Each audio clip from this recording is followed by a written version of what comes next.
Alright guys, so we finished up wrapping the roof on my car. It came out super sick.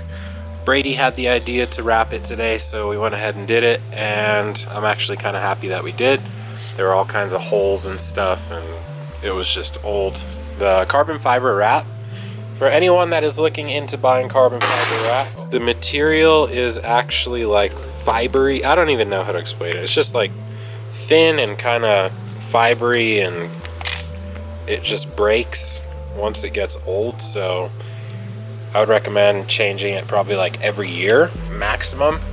That one was a new one. Oh, I know, yeah. but yeah, so the new stuff, freaking awesome, and then once it gets old and brittle, it is not so awesome. So we went ahead, replaced it on the car. The outside went pretty smoothly. The wrap was a little bit old, so it didn't lay down the best, and we kind of fought with it for a while. The interior of the car was a hassle. I hate taking the headliner off of my car, and yeah, it's just super difficult. So had some troubles with that, but everything else went pretty smooth, and we are done with this project. And I was going to do an unboxing and little install for you guys also tonight, but ran out of time. I don't feel like doing it, and we'll do it tomorrow. So yeah, anyway, thank you for watching the video, and we will see you in the next one.